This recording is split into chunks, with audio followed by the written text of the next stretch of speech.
What if I told you that some people think holding hands with someone outside of your relationship is worse than sending naked photos? And some people feel like an emotional affair is much worse than a physical one.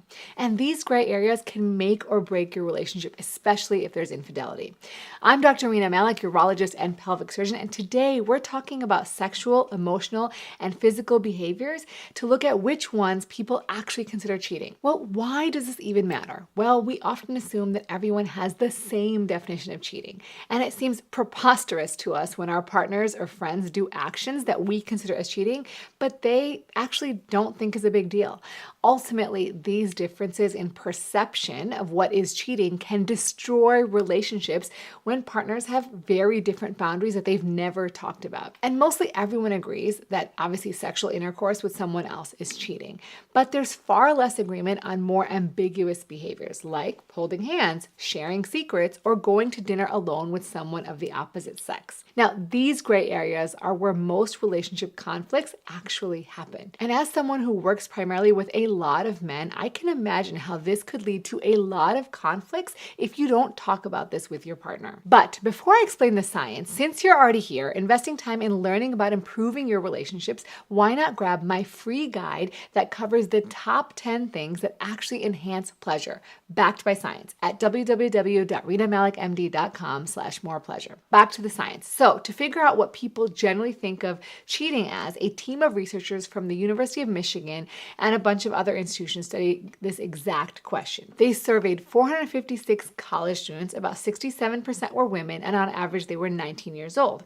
And they looked at 27 different behaviors to see whether these constituted cheating in a long-term relationship. In the study, the researchers created this list of 27 behaviors which spanned a number of different categories. Things like sexual behaviors, which include intercourse or oral sex, erotic behaviors like texting sexual messages or watching porn together, relationship status behaviors, sort of like holding hands or kissing, emotional bonding, like forming deep connections or sharing secrets, financial support, such as giving someone even $5 to support them financially, and social interactions like brief hugs or taking road trips together. Now, each participant rated every behavior on a scale from 0 to 100%, meaning that 0 was like there's no cheating and 100% is definitely cheating if it was done with someone of the opposite sex other than their partner. But here's what makes this study really interesting. They also measured two key personality traits: attachment anxiety and attachment avoidance. Attachment anxiety is essentially a fear of abandonment, like these people are constantly worrying about losing their partner.